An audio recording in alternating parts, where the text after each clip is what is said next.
Hello everyone and welcome to a brand new episode of GameTales, the show where we talk about various things about video games for around an hour or so, sometimes more, and that's when we split it up into several episodes. This podcast is again more about our experiences with certain types of games and certain ideas, rather than a super duper accurate documentary or an absolutely totally informative show that's meant to be completely accurate. So remember that if you decide to post a comment about us getting something wrong. And today's subject is that of the FPS, the first-person shooter. And again, I am joined by Steven from the channel C Nonsense. I almost said the channel Steven Nonsense again. Yeah, I'm thinking. I think you had. I think you have something there. I'm actually considering switching it to calling it Steven Nonsense, because I think it's gonna be less annoying, easier to say, basically. Hey, Unicom. I hope everyone is doing okay in this new subject of ours. Also, just a quick correction. Technically speaking, last episode wasn't just about video games. Yeah, it was about tabletops. Yeah, so I think we're gonna branch out at a certain point a bit more. But yes, our main focus is and will always be video games. And today's episode is dedicated to the first-person shooter. Games about shooting stuff. Games that have been accused of turning people into mindless murder machines. Have you become a mindless murder machine since you first played Doom? No, the thing is, I already was one. So Doom really didn't do anything. I was already a mindless murder machine before playing anything of that sort. So yeah, they didn't work for me. But yeah, maybe someone out there. Although I heavily doubt it. So first-person shooters. What was the first one you played? Out of curiosity. Wolfenstein 3D. Oh, you're an OG first-person shooter player. That's there is really no contest in that one. It's Wolfenstein 3D. Back then a lot of game makers actually gave out a piece of their game for free. Yeah, back in the days when people decided, you know what, maybe if they like what they're playing, they're gonna pay for it. They're gonna buy the whole enchilada later. Yes, and I'm not talking about demos here. No, they literally gave you like a chunk of the game. In this case, usually it was like the first episode, they call it, like the first chapter, like basically a couple of levels. Yeah. And you had all the functionality there, and if you wanted to. So yeah, I played like that first Wolfenstein 3D episode, the first one, many times. It's worth mentioning that the shareware model, as it was called, was hugely successful. Oh, you have some. If you have some numbers on that or something, or at least like a general idea, that wouldn't be. I don't have exact numbers, but it let its software basically do whatever the hell they wanted. Oh yeah, because they did that with Doom as well. Doom was the first chapter of Doom was freely available also. Yeah. The concept of shareware was sort of pioneered, I think, by Apogee, that went on to spin off into 3D Realms, and it sort of gave the idea of the shareware model to its software, and well, it worked. Like it worked quite well. So, what was your first FPS? It was Quake 2 in multiplayer. Whoa, that's a baptism by fire. Yeah, and it was actually a lot harder than that because, well, I was new to the whole computers with a mouse idea back then. The ones I had before were, the HCs, the ZX Spectrum clones we had. Yeah. And those didn't have mouse support. Such a thing was something new. I didn't even have a clear idea about how it worked because, well, I kept seeing my aunt was always going on about, where's the mouse pad? I can't use the mouse without the mouse pad. And I got the idea that maybe the mouse pad was sort of like a magnetic thing, and depending on where you move the mouse on that pad, it was sort of detecting the movement, like the screen was sort of represented by the pad, which is totally completely wrong. Course, but very, very imaginative. Basically, how a drawing tablet sort of works. Yeah, not magnetically, but close. And because of that, I sort of had the idea that you turn by turning the mouse. So I used to do that quite a lot. So your mind was blown. Yeah, I was pointing, like I was literally pointing the mouse in one direction, turning it on the central axis. Which it wasn't how you played Quake, it wasn't how it worked. And what's worse is that the computer I was playing it on, it was on an internet cafe, it was one of the first to, I don't think it was the first to open, but it was one of the bigger ones to open in Brigla. Somebody bound forward and backwards movement to the mouse. I could not aim up or down. I had no idea I couldn't. I had no idea that everybody else could. It's just a bad idea altogether. What the fuck? Yeah. What kind of super user gamer did that? The hell? I have no clue. I think that may have been like one of the default settings, and maybe later he had to change it to actually have mouse aiming, because some of the earlier shooters did not really have like mouse aiming and mouse look enabled by default. You had to enable it yourself. Yeah, well, some of the earlier ones, like Wolfenstein 3D, back when they were released, the mouse itself was a relatively new thing. And even if the mouse wasn't necessarily just a new thing, it was from a coding perspective and from a technology hardware capability perspective, the games couldn't do that. The hardware wasn't there for the mouse to actually be able to do that. Yeah, also it really didn't hurt that Wolfenstein 3D and Doom were 2D games. Like they did not have vertical aiming because they were in 2D. True, but it's all in the illusion of 3D. And it was a great illusion. Oh yeah. It still pretty much holds up, I think. But needless to say, I sort of got my ass kicked while playing Quake 2 in the multiplayer. I barely understood what was going on for the most part. Yeah, Quake 2 in multiplayer is a bit of a clusterfuck at the beginning, especially if you're not used to playing that. If you're not used to playing multiplayer, but yeah, Quake 2 in multi for me was quite a bit later on. Actually, I played so from Wolfenstein 3D, I actually played the first Quake for a while, and I think. Some of the FPS that I have the most pleasant memories about is the first Heretic. I have not actually played that one at all. I played the second one. Or Heretic. I don't know how people pronounce it. In general, I pronounce it Heretic. The second one is a completely different thing because that one actually is in 3D. Yeah, and it was a third-person adventure kind of thing, action adventure. Yeah. But I played Heretic a lot. I remember playing it whilst I was sick and I was home from school, and I would play Heretic a lot. And I actually finished it. Cool. I managed to finish it, and later on I would find out that the two Heretic games and the two Hexen games actually take place in the same world. And that really blew my mind because that was like, holy shit! These things they're in the same world. That's crazy, man. That's really, really cool. Unfortunately, I never got my hands on any of the Hexens. I always thought they looked cooler than Heretic. I don't know if it's just perspective or whatever the hell it was, but I always thought the Hexens looked cooler. And there was another one that I really loved, and that one was Blood. I've only played the second one in that series as well. Yeah, okay. So Blood 2 is also really cool, but the first Blood, playing it on how should I say, on like time appropriate computers, hardware, was quite the experience. Because I had seen Doom and Doom was cool, but Blood, this was something different. Like you started the game with a motherfucking pitchfork. This was something completely different.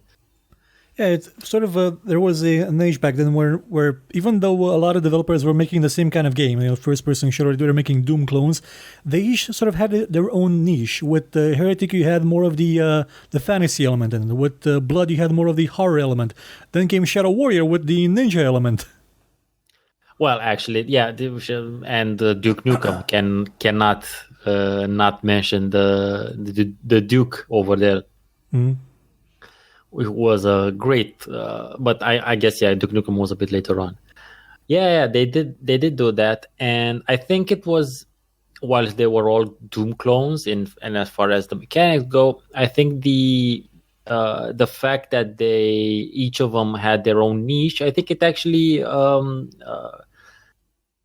helped. I mean, I don't see them. I don't think people who played Doom wouldn't play the other ones just because they had Doom, because they did bring a bit of a fresh outlook. And people who weren't into playing Doom or who are more into the fantasy element, let's say, might just give the other things a try. Because I'm just thinking from my perspective, I really don't play. I don't do mobile games. I think the mobile game market is a fucking shit show. But the only mobile games that I have played are mobile games that are related to franchises that I enjoy.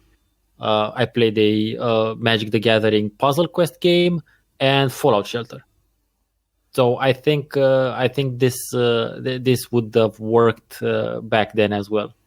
As a small, well, side step, have you by any chance played the Doom 2 RPG or Doom 1 RPG or the Wolfenstein RPG on mobile?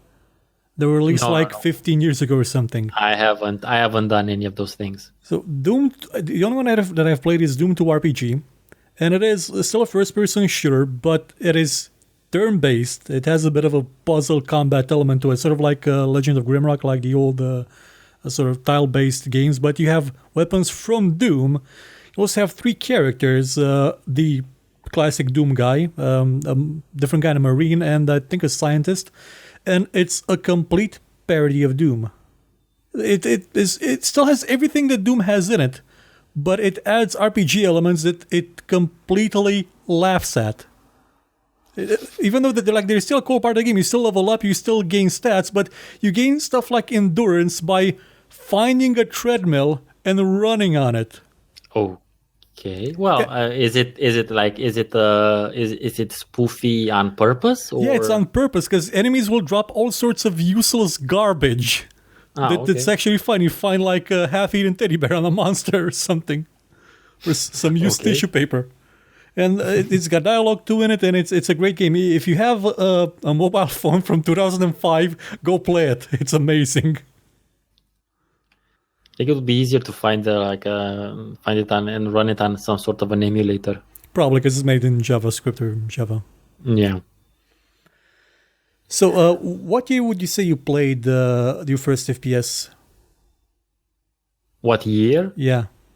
Ooh, I don't know. This might have been going back farther because I played them in my school's IT lab. Oh, you had one. Yeah, the computers were ancient. Don't think. I mean, they were ancient even for those times.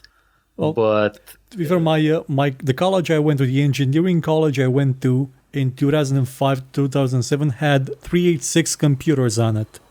nice. Yeah, still working. That's what we learned programming on at that college. Technically speaking, it was fine. Depending on the type of programming you were doing. What did you Really got? Cobalt? crappy What the fuck did? C++, like an older version of C++ than I studied at high school because newer ones wouldn't run. Point taken. The screens were black and white, and you could actually see like the burned phosphorus of text from previous years on it. Nice. No, we actually had a bit of the advantage of living in a larger town, I guess. We had some 386s and some 486s in the IT lab, and I got to play Wolfenstein 3D there. So this would have been sometimes in like after 96, I think. So would you say Clear. that you had a chance to like sort of see the evolution of the first person shooter from back then firsthand? Yeah, yes, I did. I actually saw because I played that, and then I could play Heretic at home, and then there was Quake and Quake 2 multiplayer. That was another. That's a separate type of experience that we would get to have access to once net cafes became a thing. Yeah, for me it was sort of that I came into contact with the game in 1999, so I was kind of a bit farther off, so I couldn't really see the evolution of the genre from when it came into where it got to. But I got to see and play about most of the games from that period, and then when granted once Quake 2 hit in the net cafes, that there was only Quake 2. I mean, we would play either Age of Empires, either StarCraft, either Quake 2. Those were the main 3 games we played when we went to the net cafe. But I do remember Delta Force. I don't know which one. Delta Force 1, it was quite popular. It and Quake 2 were some of the most popular games there, but I never actually got to play it in multiplayer. It does support multiplayer, but I only played it in single player. Yeah, no, it was, and Delta Force was very popular at about the same time, but Quake 2 was the shit, yeah. Yeah, but sort of Delta Force kind of started, well, not necessarily started, but it was riding on the wave of a kind of game that people wanted to play back then, but there wasn't really that much of an offer on the market, and that was a more realistic approach of a more grounded first-person shooter, a more militaristic, like, modern setting. It didn't really have that. The creator of Counter-Strike made Counter-Strike because there was nothing like that on the market. Something with real guns, with actual authenticity to it. Yeah, and Counter-Strike is something that I never got into, on the other hand. By the time CS came around, I wasn't that much into. I was more into. I was starting to drift into StarCraft and RPGs, StarCraft and Diablo. So Counter-Strike never really. It was never my thing. It was really, really never my thing. I'm not even sure how it would work like in other countries, because in ours, Counter-Strike was the thing. People that did not play video games played Counter-Strike. Yeah, they just called it Counter. Yeah, and it was because of the same thing that I said earlier, that it was a more grounded approach, a more realistic thing, had real guns, real weapons, had real situations, well, real, but believable, more grounded, more, trying to find the right word for it. Something that would appeal to your regular schlub. As opposed to fighting demons from Mars. Yeah, that's the people who played a lot of the people who played Counter. I think we would call them now casual players. Yeah, because they would only play Counter-Strike, and they would smoke a lot. Oh God, were those internet cafes just filled? We didn't have any laws against public smoking back then, so you sort of had to get used to having a lung full of cancer. Oh yeah, when coming back from the internet cafe was like my clothes had to be washed or aired out for an entire night to the very least, so that they didn't smell like a 40-year-old smoker clothes. I didn't get into Counter-Strike either all that much, but I did eventually get a home version of it. I think it was the full version, not the mod version. And I had sort of a improvised network with my neighbor, and we used to play it 1v1 a lot. And he used to cheat a lot. Like, he had actual cheats, like hacks for wall hacking and stuff. Okay. It was annoying as hell. The fun things one can do when not playing online. Although when playing online as well, because there is hacks and cheats now as well in all online games. I sort of got back at him with Need for Speed Most Wanted because he played it from now and again, and I finished it and had like a car that could go from 0 to infinity in like half a second. Turbocharged car. Yeah, it was the Ford GT, the Ford GT40 that was in the game. We're going to talk about the Need for Speed, like car games in general. Again, something I really had zero interest in. But I think we're going to have a separate episode about the types of games or just titles of games that we just couldn't get into. So not even Need for Speed 2? No, I don't like cars. Wow. So if one doesn't like something, why would one play the game that is focused around that something? Masochism? I'm not a masochist, so I'm a geek. So there's a difference. So coming back to And first-person shooters, yeah, it has to be said that first-person shooters are a huge part of gaming history, video gaming history, to say the least. I mean, they basically ran shit for most of the 90s, and they kind of still do. for kind of like the first half of the noughties. They, I guess so, but nowadays it's, I mean, just like you said, back then, like a lot of people played FPSs or just Counter Strike or just Quake 2, and that was it. But nowadays the market, the audience is that much wider, and there's people who do the same thing but with MOBAs, for instance, or MMORPGs, MMORPGs. Yeah, but they still have like quite a huge audience, a massive audience. Even if they sort of launch the same games every year with the number changed, they're still big sellers. Oh yeah. You're talking about like the Call of Duties and the Battlefields and the whatnot and whatnot. Yeah, but I don't see it as over encompassing or as big as it was, just because there's these, in terms of percentages of the market, because the market has grown, no, they're not as big. In terms of sales numbers, they're bigger than they have ever been.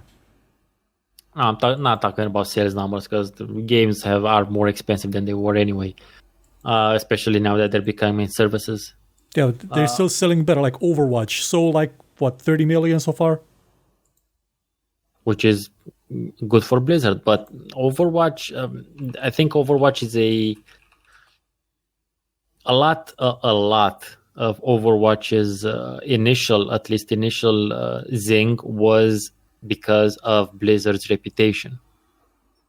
Granted, the game must be good on its own terms, but it's not like Overwatch came out of nothing. It came out of Team Fortress 2. It's not like they didn't have some developers who have been working on those things and have been doing things and are aware of community management and creation and support and all of that wonderful meta game industry things that most of the audience is completely oblivious to. Also, so I don't know if they absolutely mastered the Pixar look. That's also a good point, and I think that it's nowadays games have become all of the things that revolve around games, all of this meta industry that I'm talking about, and that's just exactly one such example that influence them. I think those things tend to weigh much more than they would in the past, because again the target audience has increased now for gaming, and that thing, the how a thing looks, how a game looks, is much more important now than if you just look at the mechanics. Mm-hmm. The example being the difference between PUBG and Fortnite. Mm-hmm. Fortnite took the PUBG formula and general mechanics of a battle royale, and but besides the fact that it's free, it also made it more approachable with the design, with the cartoony design and the sounds. Yeah, it has a bit of it's more accessible also in terms of not being restricted to a more mature audience. Again, not that actually matters, because there's kids playing PUBG nonstop. And there was a recent study that most parents in the UK just let their kids play anything and don't really know that games have an age limit. Oh yeah, and I'm not sure if it's... I only read the title, unfortunately. I didn't read the article, that some parents are getting their kids Fortnite tutors. Oh yes, there was a wonderful tweet from Devolver Digital when they quoted that article saying that these parents paid a coach $20 an hour to train their kid to play Fortnite, and their caption was, "Please buy our $10 game." That was just... It's funny and sad at the same time. Yeah, it is. But yeah, I think also the reasoning. I don't think it's necessarily for the kids to be good at the game. I think it's more of a it's becoming one of those social status sort of things, or the belonging to a particular group sort of thing. Like back when we were kids, it was generally about having some cool shoes, or some of that.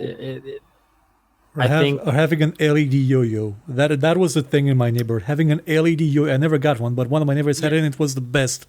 Yeah, that's a great example. Not necessarily in the sense of a trend or of a fashion trend, like that episode from Ed, Edd and Eddy. Yeah, they come in a cycle. Yeah, but the idea is that this Fortnite tutor is more so that the kids don't actually get ostracized by the other kids who are better at the game than they are. Yeah, and some parents in those articles were quoted saying things like, "Well, I'm doing this because I'm hoping the kid will set up my my retirement," because they're seeing people like Ninja that are making millions of dollars streaming Fortnite. That it's it's sort of kind of too late for new streamers to get on that horse, but parents don't really get that. Yeah, we know that the hard way. From our YouTube channels. Yeah, but I kept thinking, what would have happened if I never stopped making Minecraft videos in 2010? I only made one. Should have never stopped. Apparently, yeah, that was a thing. Still is, I'm pretty sure. Again, something I had zero interest in, and I never even installed the game. I give so little of a shit about Minecraft that I never even installed the game. It's like playing with Legos that are infinite in possibilities. It's amazing. I love Legos, but I really like actual Legos. Yeah, but in this one you can have electric currents or electric current run through the Legos and make stupid ideas. Like I made the side of a mountain open. Like I just made a giant gate out of the side of the mountain, like a bat cave. It took like 3 hours to make, because I had to set up like pistons for each block to move and wire them correctly so they would move in unison, not out of phase, and they would have where to go when they retract and where to come back from. But it was cool. Well, it's a good thing you had fun. That's the important takeaway here. And then back to FPS. Yeah. Although can Minecraft work as an FPS? Well, Minecraft is first person by default. And it's also kind of where the Battle Royale genre started, with Minecraft Hunger Games mod. And that's no joke, that's actually where it started. I'm taking you on your word, man. Like I said, Minecraft was never the closest. The only contact I had with Minecraft was watching Yatsi's review of it and being totally disinterested in the game. It's wonderful sometimes how much of a how I think it's do you think it's an age thing now that we're taking this tangent, people? Yeah, we go on them quite often. Do you think it's an age thing because we're 30 something now? Granted, when Minecraft was out, I was like in my mid-20s, but again, different. Do you think it's an age thing actually? Well, it could be. I mean, as you grow older, your tastes do change, your preferences for games do change. For example, while I would love to replay Planescape Torment, I have fuck all time to actually do it. The time issue is a big problem. So that sort of dissuades me from playing any sort of long form game. So that's why one of the games I played the most recently is Rainbow Six Siege, because I can finish a match in that thing in 15 minutes. By the way, so I posted last week, I posted a video about a game called The Book of Demons, which is very Diablo 1 inspired, tribute inspired sort of thing, does its own thing. It's like basically it's an isometric hack and slash RPG. But the guys from that game actually implemented an awesome feature. So basically, when you enter the dungeon, you tell the game how long you want to play. Cool. It has they call the feature flexiscope. So when you enter a stage of the dungeon, it actually asks you how long. We can make like a 5-minute dungeon, a 12-minute dungeon, a 27-minute dungeon, or something like that. And you just click it, and then it just generates a size of dungeon that you're willing to spend the time to play right there. I think that's a brilliant piece of development, especially for the older-ish players who don't have hours upon hours to spend in gaming, but do want to get some gaming in. That's something that every game needs to steal. Yeah, I think so too. It's fucking brilliant. Even if it's not that deal, you should just have young person mode and old fart mode. And in old fart mode, everything's shorter. Oldies but goldies mode. Yeah. That could work. That could definitely work. Anyway, off the tangent. Yeah, let's go. I'm going to go to a bit of a tangent. Okay. Would you consider on-rails shooters as being first-person shooters? Well, are they done from a first-person perspective? Yep. Then they're first-person shooters. The first-person shooter doesn't, the definition, at least as far as I'm aware of it or concerned, doesn't necessarily allow you to free roam. Yeah, true. So why wouldn't on-rails shooters be first-person shooters as long as they're from a first-person perspective? Makes total sense for them to be first-person shooters. I want to mention this especially because, well, Virtual Cop 2 was one of the earliest games that I ever played when I got my own computer with a CD drive. I think I played it before actually playing Wolfenstein 3D. I played Doom first and then this one, and then Virtual Cop. And Virtual Cop 2 was just like, it was superb in terms of its action, mostly because it had two things in it that really set it apart from, that really made it shine. Like, even today, it would still make it work great. It has a random mode where you can actually set enemies to sort of pop up in different sequences. And it has something that, in my opinion, makes it better than the last two Medal of Honor games. It has branching paths. Okay, I feel you. Because I'm not sure if you've played. Have you, by any chance, had the misfortune of playing the last two Medal of Honor games? Oh no, dude! I stopped. I think I played only one of those games. Probably when they were still good. The first one, I think. Yeah, the ones from back in the 2000s, they were actually good. The one I'm referring to is the reboot. I didn't play Warfighter because people said that Warfighter was somehow worse than the initial reboot, and I cannot conceive how worse it can be. But that game was so horrible that you basically had nothing to do in it. You were following a waypoint marker and just shooting the enemies that came at you in a specific order, in a specific way. It was somehow worse than Call of Duty. And Call of Duty is a follow the waypoint marker simulator, but at least it has spectacle in it. This one didn't. It was just boring and horrible. Whereas in something like Virtual Cop, you could shoot everything and everything had a reaction in it. You could shoot the bottles off a bar. The thing that absolutely blew my mind, there was a drum set in the level with the ship, the cruise ship. Yeah. And when I got a sound card, every drum had a different sound. That just... Somebody actually took the time to code that. I have a cool experience with an Unreal shooter as well. House of the Dead. House of the Dead was popular in my with my friends and myself because we could play it. Two people could play it on the same computer. Mm-hmm. So, and it was like a great party game. Really, it was when we gathered to hang out and whatnot. It was a very nice. It was very relaxing because we used to play that or played some sort of some Mortal Kombat, or if we really had time, we would play Heroes 2 with Hot Seat. Yeah, those were the days. I'm curious, did you play, which one of you played on the keyboard? Because you didn't have to mouse, right? No. Why didn't we have to play on the keyboard? Yeah. I can't remember. This was, I think we switched. I think we rotated. I can't remember. Were there shared lives between the players, or did each have their own individual lives? No. You each had. I think you each had your own life actually. And the thing is that House of the Dead was cool because it was like zombies and it was very dynamic and crazy shit. But there's the cooler thing about House of the Dead is that there's a mod or a separate game I'm not sure if it's made by the same people.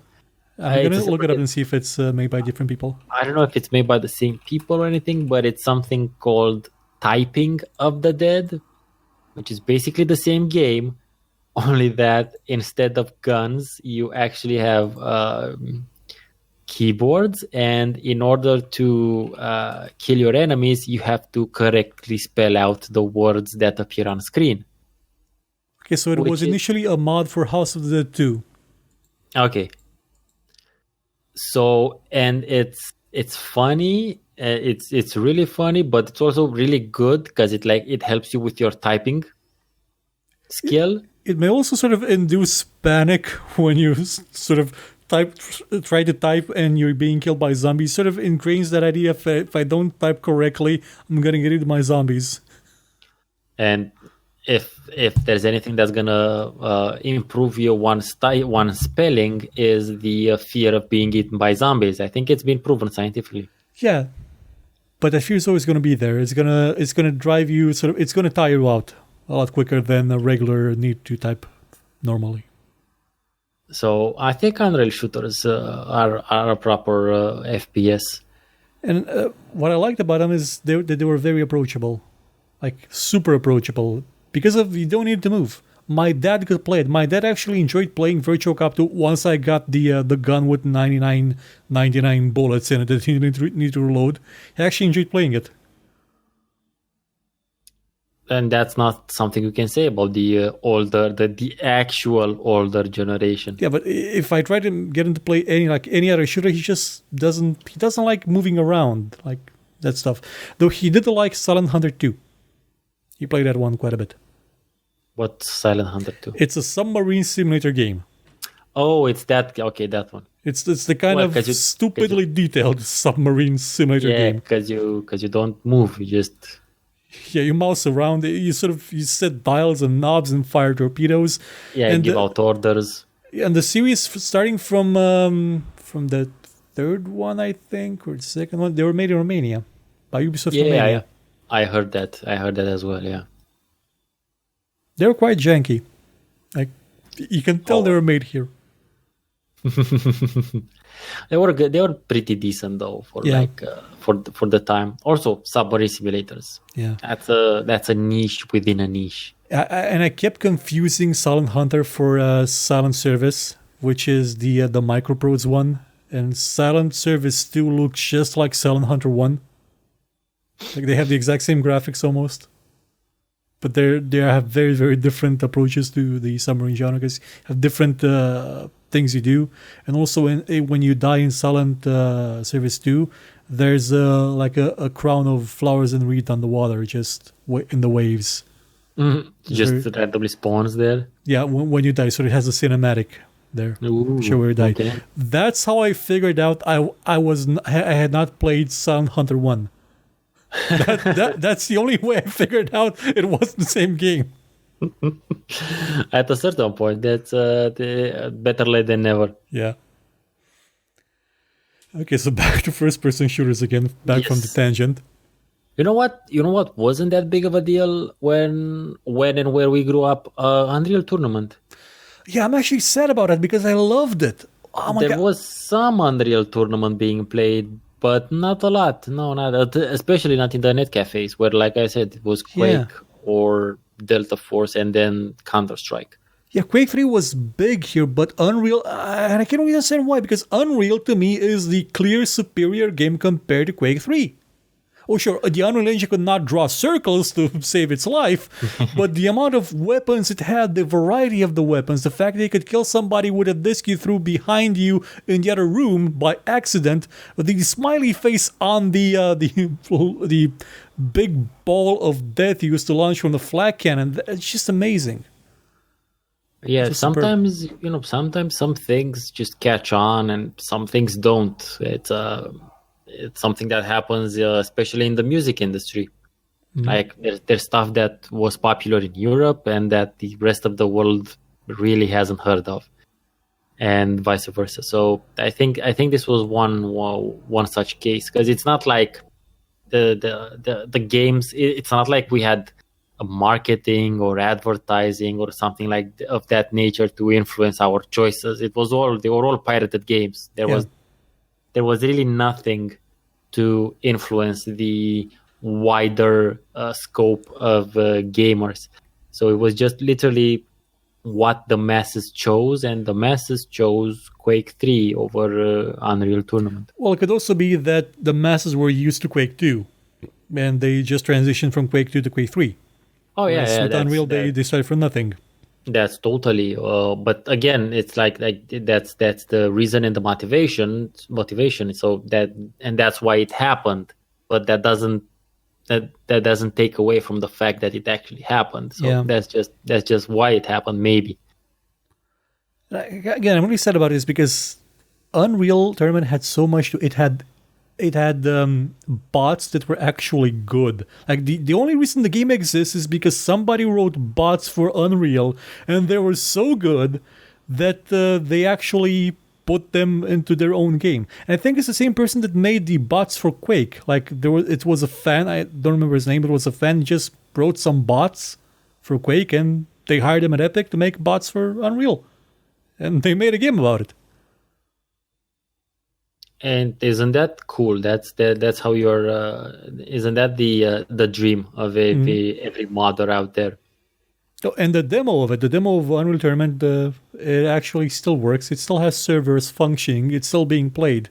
Really, Jesus? Yeah, the demo. I made a show about it like 2 or 3 years ago, I think, and there were still people playing the demo online. That's surprising to say the least. Well, the demo does pretty much have a lot of maps from the game, and it doesn't have the full selection of weapons, but it has enough to get a taste for what the game has. It's actually, it was very fun. I played the demo a lot. I played it on initially on a Pentium 133 megahertz with 24 megabytes of RAM.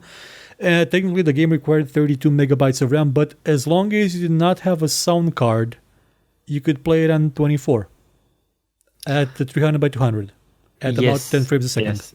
That's something that a lot of gamers now, younger ones, can't understand. Yeah, disabling sound, pulling out your audio card to play better. What's that about? Yeah, also just literally just taking the sound out, or minimizing volume, or simply just telling the game you don't have a sound card would make a giant difference in performance back in the olden days. Mm-hmm. Before when we had and stuff. Yeah, when the CPUs were well beneath a gig. Well, and we didn't really have 3D accelerators back then either. Oh no! What we're talking about, the 86 era. What was that? The Serious Logic something graphics unit with 2 megabytes of video memory. Yeah, I had I don't think I'm not sure if mine had 2 megs. Mine might have just 1 meg. Mine was made by Oak Technologies or something like that. It was very saddened to see that GTA 2 required 4 megabytes of memory. It didn't work. That was I mean, I couldn't play a lot of things on my on the thing I had. I used to play at my friends and neighbors and stuff. But not not. Oh yeah. And I actually did play Quake 2, the single player campaign. I finished it at the neighbor's house. Nice. I played through the whole thing and finished it at the neighbor's house because we would just hang out in the morning before school and shit, and we'd watch TV and play video games. Obviously, what else was I supposed to do before school? So I actually got to play through the entirety of Quake 2, not even on my computer, and actually finish it. What's the thing that really draws you the most to a first-person shooter did back when you played them more? What did you like? What aspect of it did you enjoy most? I think one of the things that I would have liked to see more of was just like the worlds, the setting, the places where things were happening. I know it's kind of a weird thing. I mean, yeah, sure, the mechanics are important, the weapons, the shooting, the whatnot, the sounds. But I always found those things much more interesting. I am a wannabe sort of writer, and generally game designer, wannabe the game designer. So I'm very much interested in the world building aspect of things, and that's why I really enjoyed Heretic, because it was this fantastical fantasy magic imbued world, and that's why I liked Blood a lot, because it was like this super horror drenched place with zombies and demons and shit. You would have enjoyed Unreal 1 a lot. I never got to play Unreal at all, unfortunately. So that was something that I really got into. But saying that, it's interesting how that thing didn't matter that much when it came to other circumstances, such as Halo. I think I played Halo 1 and 2. I played Halo 1 for sure on the PC when it came to the PC.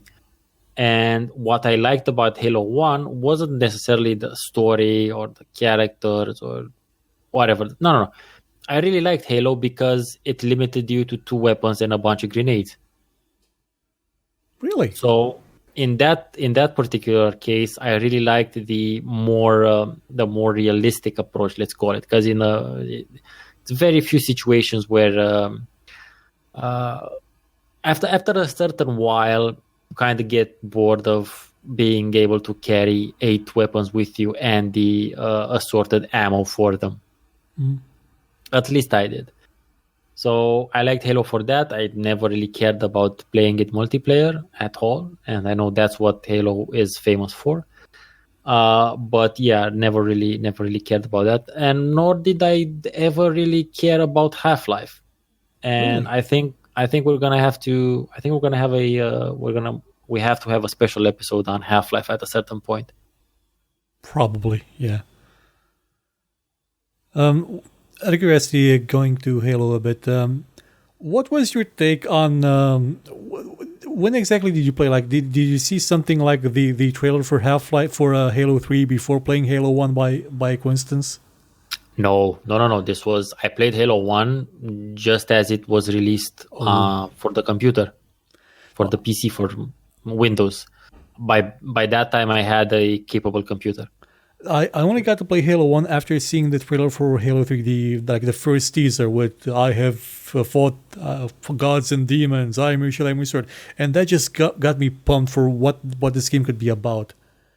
And when they revealed that the Flood was just another generic goddamn parasitic race that we've seen everything ever, I was just like, wow, really, that's what he got. Really. So sort of half the game for me was good because it was a build up to something, and then the rest, It's basically the Zerg. Yeah. But coming back to what we enjoyed about the games, for me it was 2 main things: guns and theme. Guns, it's not about the feeling of the guns, it's not about how cool they look, it's about how cool they are in terms of what you can do with them. And that's why I enjoyed Unreal Tournament quite a lot, because you had a rocket launcher that could fire 6 rockets or 6 grenades. You had a bio rifle that could shoot blobs that would explode. They would act like mines. They had many, many uses. They weren't just a boring machine gun. I hate games that just have boring machine guns. I played Gears of War, which is not a first-person shooter, it's a third-person shooter one. And the first weapon that you picked up, it was just a kind of thing. It just went. It sounded like it was an anemic frog trying to spit. To be honest, Gears of War is a much better experience when you play it in co-op than when you play single player. Yeah, but the guns still sound like nothing. It barely felt like the bullets had impact. Whereas in Unreal Tournament, when you fired a shock rifle combo, everything died, and it was amazing. And another game that really did weapons like superbly, in my opinion, was Gunman Chronicles, which started out as a mod for Half-Life and became its own game, one that Valve doesn't really like all that much because they've never put it on Steam, even though I think they may own it at this point. It's a game where you configure your weapons. Like, the most basic weapon in the game is a machine gun that has 2 fire modes, quick and or accurate. Whereas the shotgun can fire like between 1 and 4 shells, depending on what you like. It can fire in different spread modes. It can also fire in different types of fire mode, like riot mode, where it just starts shooting like mad at super duper high speed, or rifle mode, which is a bit more precise. And it has something called a chem gun that has acid, base, and neutral sliders, where you can basically become a chemistry professor and test things out on the enemies. You can fire anything from blobs that detonate on impact, things that ricochet and stick to the second target, all sorts of stupid crap. And okay, most of those attacks may be useless, like you don't have a hotkey to sort of set different predefined settings for them, so you're mostly in a panic trying to remember a chemical formula. But it's amazing to just go to town on that weapon and just enjoy yourself with it. Now, since you've mentioned that the weapons and the theme and stuff, have you played a funny little game called Painkiller? I have played one of the Painkiller games. And nothing? No interest there? Well, I didn't play the first one. I played one of the worst ones possible. I think it was Hell and Back or something, or Hell Damnation or something, where they just took a bunch of multiplayer maps and spawned an infinite number of enemies in waves, and you just shot them until you got bored. Okay, so I played I think I played the first Painkiller, and Painkiller is a funny fucking FPS, man. I mean, if we're talking about weapons and stuff, and also not taking the whole thing very seriously, Painkiller is a great game. It's very fun. And yeah, it has a gun that allows you to fire shurikens in fire mode and 1, lightning, yeah, and lightning in fire mode 2. That does sound awesome. Yeah, not to mention the fact that there is one weapon that allows you to fire entire wooden stakes, as in tree-sized wooden stakes. Cool. So Painkiller, now that you mentioned it, Painkiller was one FPS that I played strictly because the weapons were insanity. And sort of similar to Painkiller was the Serious M series, which is also about doing fun things and just poking fun at everything it could. And in spite of what some people may say, I actually enjoyed the second one the most, because it was the more comical one. Like it was stupidly comical. I don't know. I know I played one Serious Sam, but I don't know which one. Did you run into any sort of rhino type things that had gears on their back like they were toys? I don't remember. I remember playing like an ancient Egyptian. Yeah, it must have level. been the first one or the second one. So I don't really know which one that was. And by that I mean the first part of the first one or the second part of the first one. Yeah, I don't know, but yeah, Serious Sam was a fun experience as well. But yeah, by that time I wasn't into FPSs that much. Up until relatively recently, when I started playing PUBG in first person. And well, I was actually so I started playing it in third person mode when it initially it was in third person, but once FPS mode came in, I was waiting for that, and then I played it exclusively in FPS mode. But even that, I played it because I have some friends that were playing it, and as you know, I live in Denmark, they live in Romania, so this was a great way of us getting to play some shit together. So I played it. I started playing it more again because of that the social-ish aspect, or just hanging out sort of thing. Not because, oh man, I really wanted to play this game. Yeah, It it's was like, because no, we're old and don't have any other ways of spending time with our friends.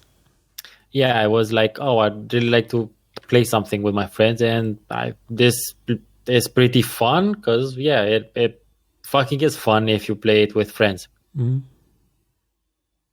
Going back a bit So to sorry, continue. yeah, so I actually have another FPS that I haven't played really yet because it's still in early access and buggy. But again, I got that one also just to play with my friends because PUBG is PUBG be sucky, and it's Hunt Showdown, which Made by is Crytek, creators yeah, of Crysis. yeah, it's very moody, very horror-ish. It's like it's really nice, but I haven't really played that much. And to be honest, I'm kind of really looking forward to Fallout 76, which is gonna be mainly a sort of an FPS. Yeah, Let's be honest. Yeah. So going back to the idea of theme, there was one game that I enjoyed purely because of its theme, even though it was kind of unfinished and kind of bugging, kind of incomplete in some places, and that was No One Lives Forever. Did you have a chance to play it? I played it a bit. Yeah, I know it has a very good cult reputation, and I could see why, but I never really got to play it. You know what I mean? In terms of its mechanics, like it is being a shooter, like I wouldn't say it's a super duper great game, but the theme, it just embraces it so well that that's the main selling point of that's the experience it's selling to you. Not that it's an FPS, but it's a spy game that's delivered to you as an FPS, and it works. And honestly, I think it worked better than the sequel did. I did not like the sequel as much. It was kind of boring and repetitive and dull. You're on your own because I didn't play any of them. Did you, by any chance, play Far Cry or Crysis? Because I've got a lot of stuff to say about those. Yes, I luckily, or like just randomly enough, about the time Crysis came out, I actually had a period appropriate computer. Ooh, nice. I had managed to save up enough money to buy a period appropriate computer with like not necessarily a bleeding edge or state of the art video card, but a video card that served me well for the following 5 to 7 years. So I actually played Crysis. Couldn't play it on the super crazy high things. I played it probably on the lowest settings ever, but I could run it without a lot of problems. Mine ran at about 800 by 600 on medium on the DirectX 9. It ran great. I'm pretty sure it did. But I don't know what to tell you as far as, I don't know. Well, I mean, I played it and it was fun and interesting, but I don't have that many, I don't have like heretic level memories related to that. The reason I bring up Crysis is that, well, it has certain ideas in it, ideas of giving the space you're playing in a certain sense of realism, where you could shoot a tree and the tree would actually sort of break. That's the same kind of thing you would see in Delta Force years ago. It's the same thing you would see in Duke Nukem Forever when you used to shoot things. And it's something that a lot of FPSs since then have not really done. Like they've sort of toned down the common sense. You shoot this is gonna happen. They've toned down that part a lot in the last couple of years. Yeah, and that's something that's always annoyed me. And something I was hoping we would get to as in terms of technology capabilities, like I would have really loved to play something like a Quake or something of that matter with destroyable terrain. Oh, if you're interested, there's a voxel reimplementation of Wolfenstein 3D where everything is a voxel and you can shoot through walls. Yeah, but the idea is, my idea was that you could actually use that, not necessarily just shoot through things, use the physicality of the chunks of rocks as, like shoot a piece of like a giant rock and have it smash an enemy. And yeah, that's what I'm talking about. Close to that would have been the Red Faction series, the first one and the third one. Or create barricades out of things. Yeah. That's what I'm talking about. That would have been actually quite nice, but we're not there for some reason. Like, even though there were games in the past that did try and implement that kind of idea of realism in it. One great example is Metal Gear Solid 3. It's a game where common sense is so like ingrained in it that it doesn't tell you things because the game would think you would sort of realize these. Like, when you're fighting a boss that shoots bees at you, you smoke. Like, you just smoke on the bees and they'll leave you alone because bees do not like smoke. The game never tells you that. That's at least interesting. Oh, also, if you get stung by bees a lot, like before that boss fight, you sort of become immune to the venom. Okay. It's that kind of stupid detail that just makes the game shine. And it's also a reason why I really liked Far Cry 2 and I still think it's the best of the series. Dimension, I have not played Far Cry 5. I only played all the ones up until 4 included, and not Primal. Far Cry 2 is a game where you play as an asshole. Like, you play as an unrepentant mercenary asshole that there's never the assumption that you're anything other than a mercenary asshole. You get to do missions for two warring factions in a country that is so war-torn that you are part of the problem there. And the game never really tells you, oh, you're here to save them. No, you're an asshole that's profiteering off this war and are getting people killed constantly. And you're also probably as replaceable as everybody else in this conflict. And it's a game that had a lot of realism, not necessarily realism, but believability in it. Because there was no hand-holding or barrier or invisible walls in that game. What really annoyed me in the subsequent games, especially in Far Cry 3, because sort of mechanically it had some better shooting mechanics, more interesting weapons. Far Cry 3 looks like an open world shooter, but isn't. If you use your hang glider to get to a mission, the moment you trigger that mission, and if you not jump out of your hang glider like at that moment and risk crashing and breaking your neck on the ground and dying, you'll fail the mission because the hang glider cannot turn fast enough for you to remain in the mission area. Mm-hmm. Which is stupid. Okay. So you're in an open world game, but you have a mission area. And if you're like one step outside of it, you lose. Whereas in Far Cry 1, you could just fuck off on a rock somewhere like half a kilometer away from your target and just blow it up with mortars. The game didn't care. It also didn't care in the sense that it never rewarded you based on the way you finished the mission. But it also didn't care in the sense that it never stopped you from trying to do something stupid in any way you wanted to. And that's why it was so glorious. Also, I never played any of the Far Cry's. Also, fire in the game was amazing. It would just spread like wildfire in a dry, very, very dry climate. Fire would spread like fire, really? Yeah. And also, the enemies were kind of clever, like in the way they were made, because they would respawn at checkpoints, but they wouldn't just show up out of the ground. If you sort of hid behind a rock somewhere, you would sort of hear a car starting, and then you'd see a car driving to the checkpoint, leaving new soldiers there and then driving away. Instead of just spawning from somewhere, from a closet.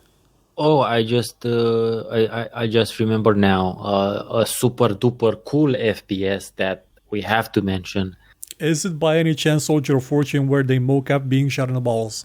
No. But no. I'm talking about like quality here, not just funny. Is it Kingpin, the game with the most fuck yous a minute record game ever made? No, it's Deus Ex, moron.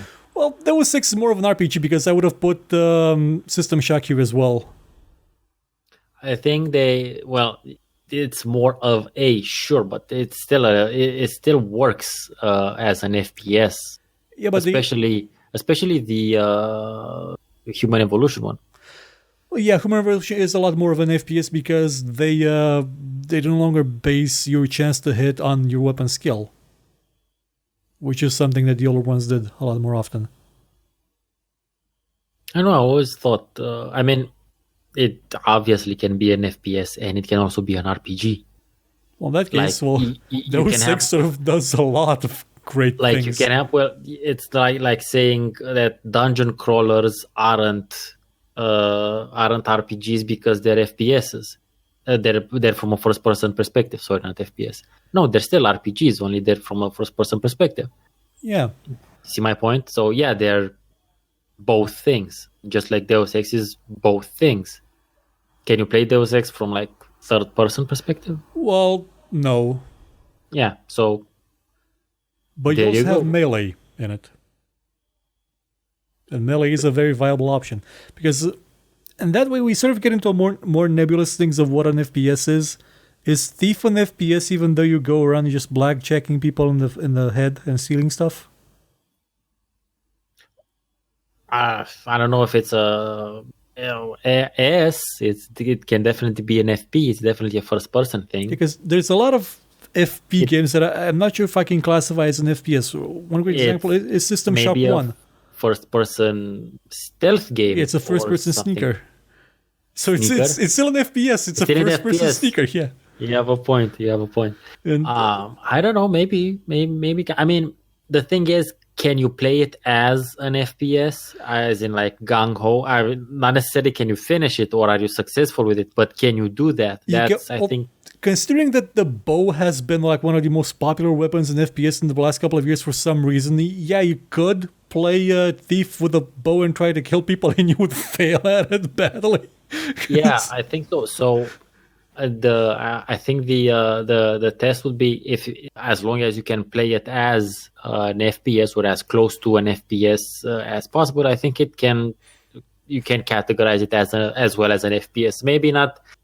Maybe that's not its main thing. Like you said, System Shock. Obviously, its main thing isn't an FPS; it's an RPG.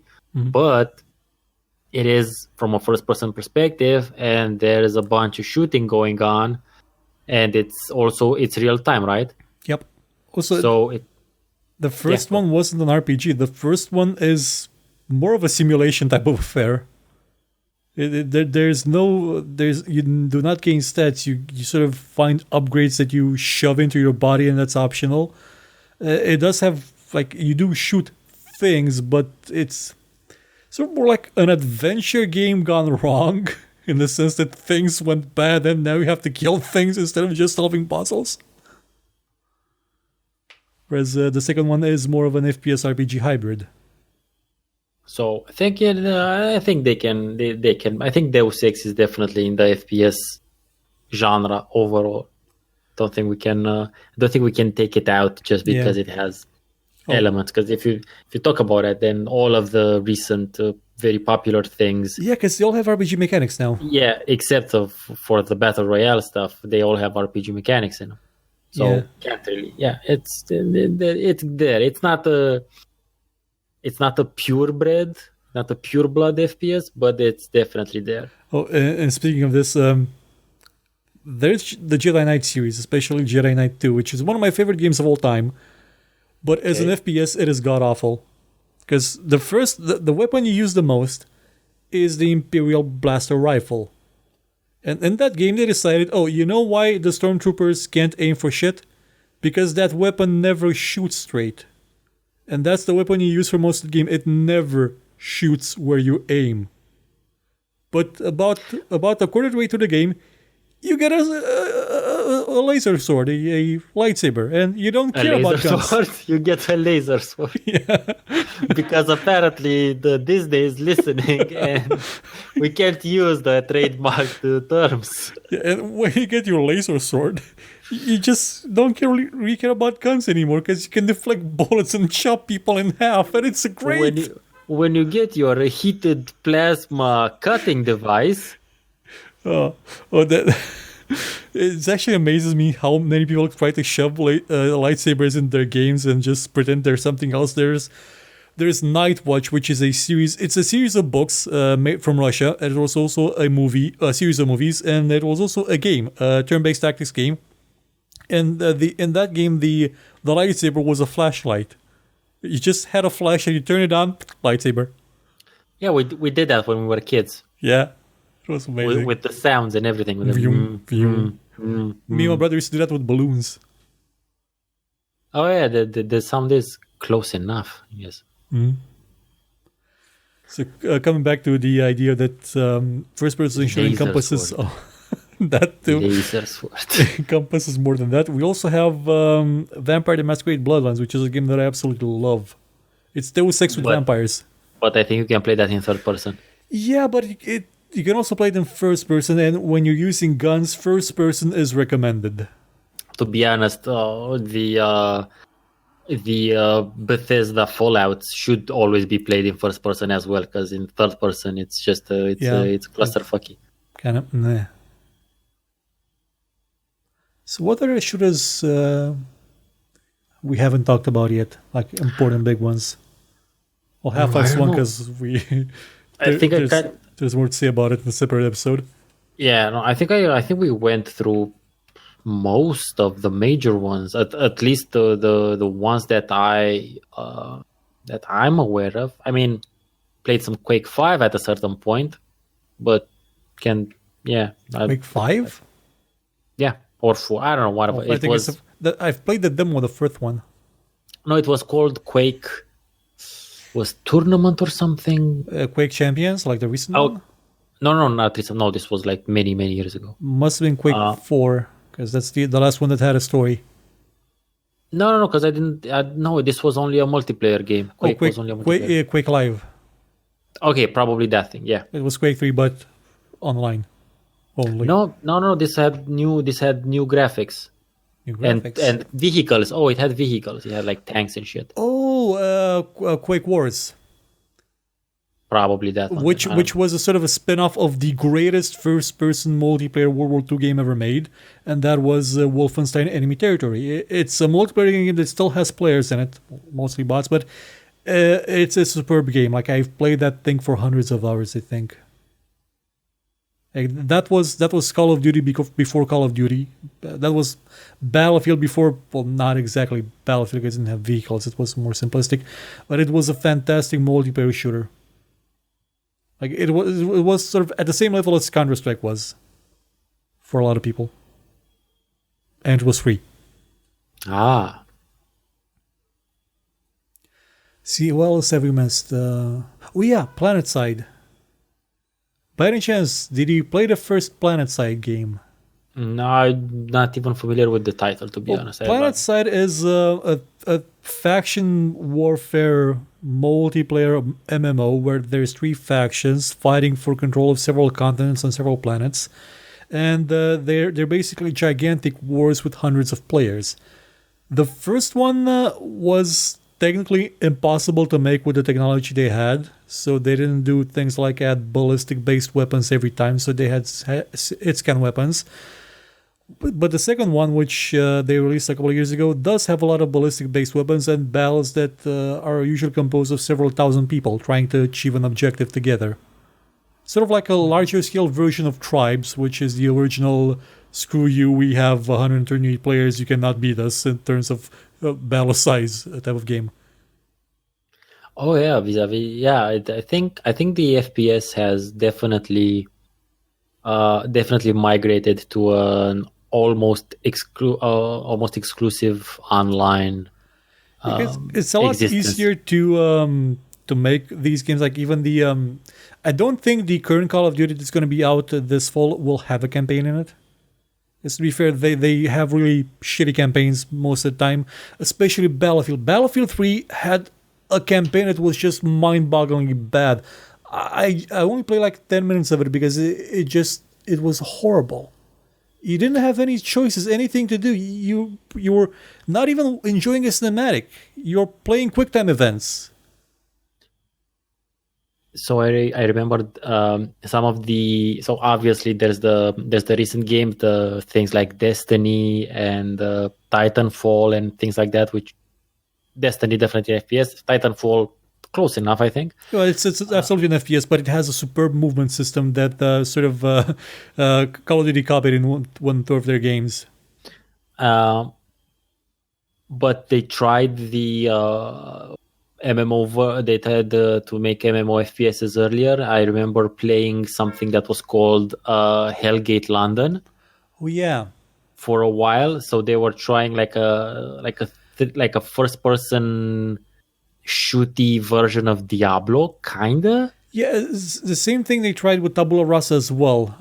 Those honestly came out a bit before their time because back then in the MMO genre, people were still kind of crazy about PvP. I need to have PvP, PvP there. Now it's all about have something relaxing where I can kill things and grind loot. Or raids Yeah, and yeah. or raids. Yeah, you're totally right about that. That was yeah, they I don't think if it I mean yeah, it's probably they were released before that time. Maybe Tabula Rasa more than Hellgate London, because Hellgate London was that good of a game anyway. But I remember now that you were saying, so another FPS that we definitely have to mention is Stalker, Oh yeah. which is a really super duper solid game.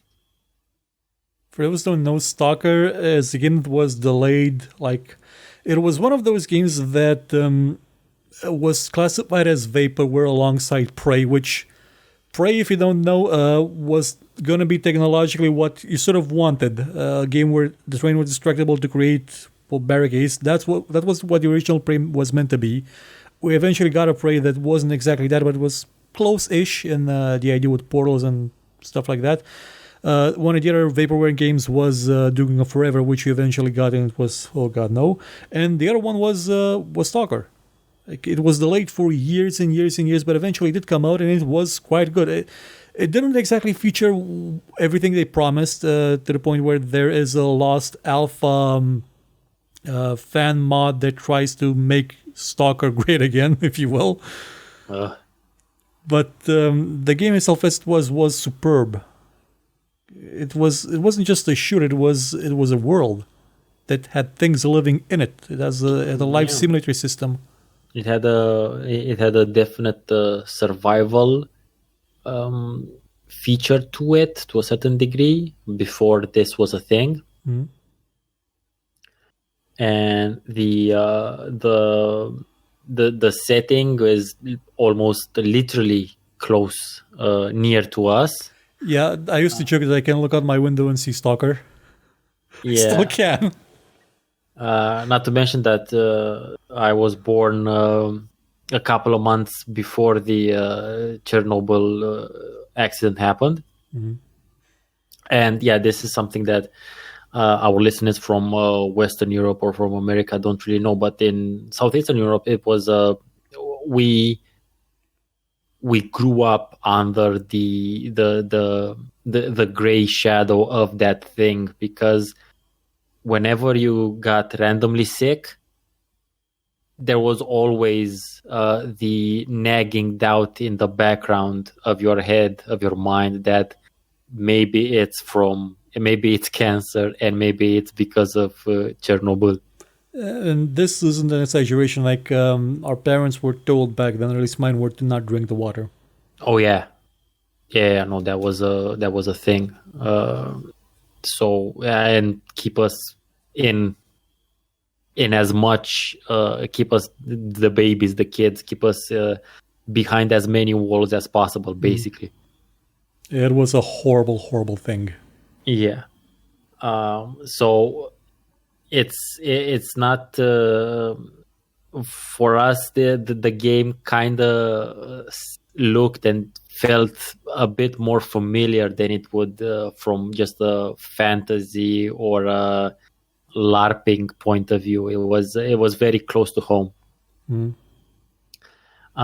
Good game nonetheless. Very, very, very interesting. The ending, odd. Endings odd, but okay, sure. Um, It also had a few spin-offs, Clear Skies and Call of Pripyat. Yep.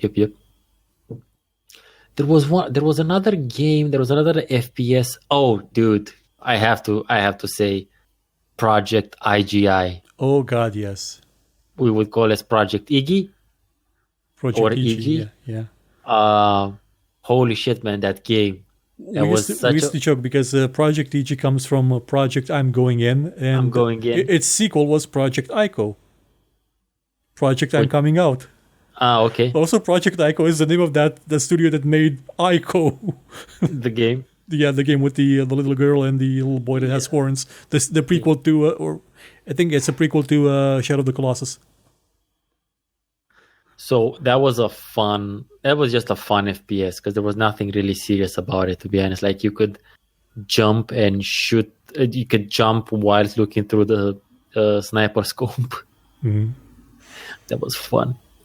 And I'm thinking, are we missing anything? Because we mentioned the new things, which I haven't played. I know you played some Destiny, I think. Yeah, I can't say that I really liked all that much. It's kind of that was a general impression of it. The levels were nice. The levels I played in the beta were nice.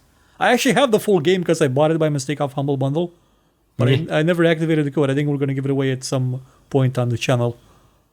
I think I have. I think that's Destiny 2 actually, because I think I have it as well. I have it as well from Humble Bundle, but I got it in the monthly subscription thing.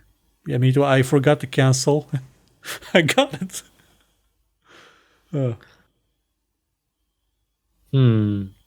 I think we're all FPS'd out. Yeah, I'm certain that there are a lot of FPSs we missed. I know that people may be bummed that we didn't mention Modern Warfare. The first one. I thought the first one was okay. It felt Fear? No, Modern Warfare. No, sorry, you did Fear also. Also, yeah, Fear, absolutely. Nice one. Nice. That was again, and that one was good because it blended with horror. Yeah, and it had an AI that was actually great. Yeah, it wasn't just an FPS. It had that weird horror thing to it. So that was also cool.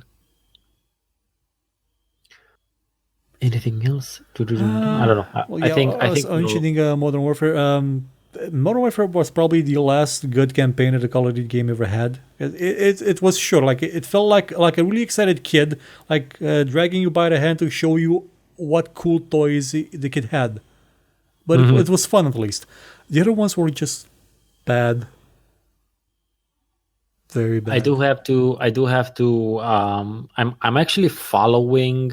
So as you and our listeners hopefully know by now, I play a lot. I play and review a lot of indie games, and I follow a bunch of indie devs and projects I'm interested in. And there's actually one FPS project that I'm following, and it's like a very retro looking FPS with like pixels and shit, but it's like really advanced. It's retro looking, and it's called Project Warlock.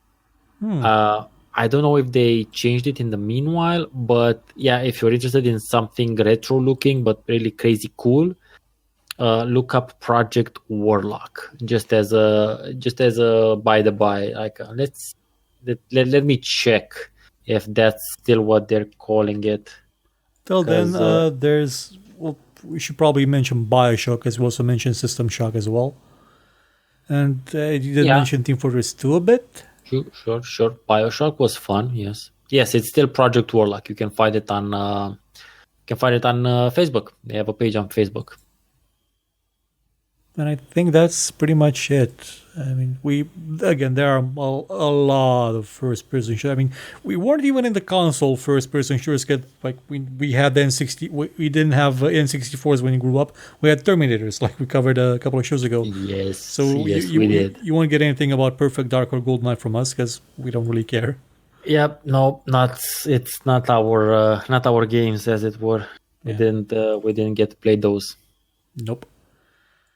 Well, I guess that would be it. Do you have anything coming up on your channel anytime soon? Yes, I do.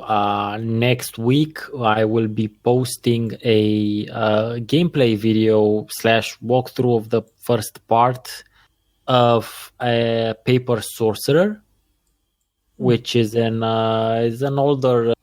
It's kind of like a dungeon crawler type of party-based RPG. It's very fun.